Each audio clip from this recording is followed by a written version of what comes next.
बच्चों, और आप सब कैसे हैं। मैं रोमिला खंडेलवाल हिंदी ज्ञान चैनल में आपका स्वागत करती हूँ। बच्चों, आज हमारा टॉपिक है अपठित गद्यांश।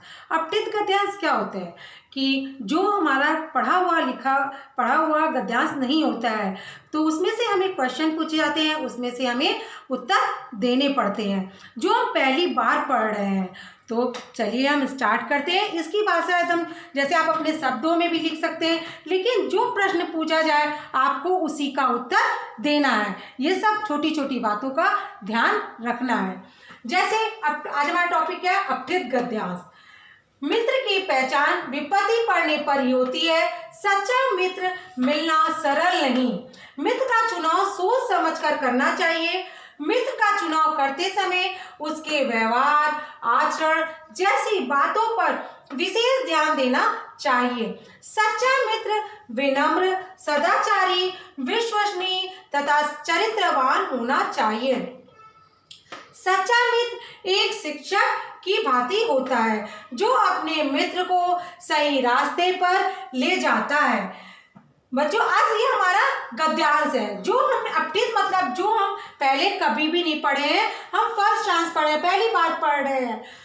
इसका पहला प्रश्न है, मित्र की पहचान कब होती है? तो आपको इसमें से आंसर ढूंढना है। तो मित्र की पहचान कब होती है? मित्र की पहचान विपत्ति पड़ने पर ही होती है। पहला उत्तर क्या है?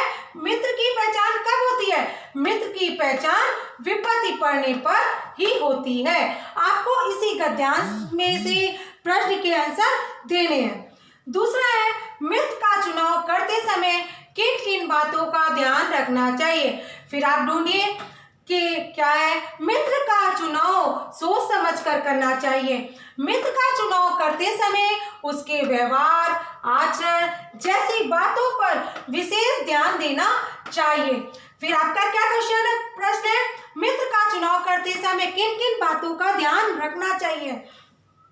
तो उत्तर क्या है? मित्र का चुनाव करते समय उसके व्यवहार, आचरण जैसी बातों पर विशेष ध्यान देना चाहिए। तीसरा क्या है प्रश्न? सच्चे मित्र को शिक्षक की भांति क्यों कहा गया है?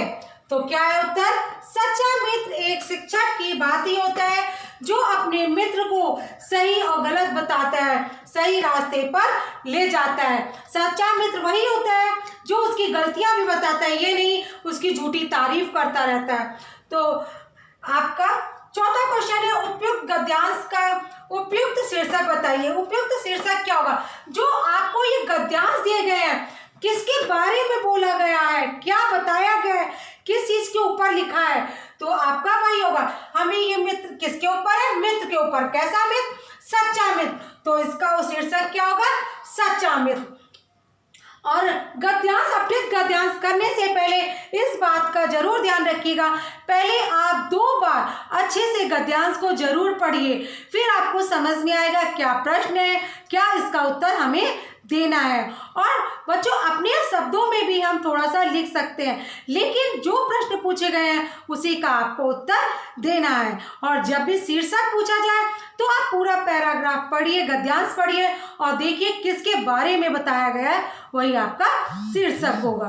बच्चों, आपको समझ में आ गया होगा उपयुक्त अपठित गद्यांश क्या होता है। तो आप मेरी वीडियो लाइक करिए, शेयर करिए और सब्सक्राइब करिए, कमेंट भी करिए।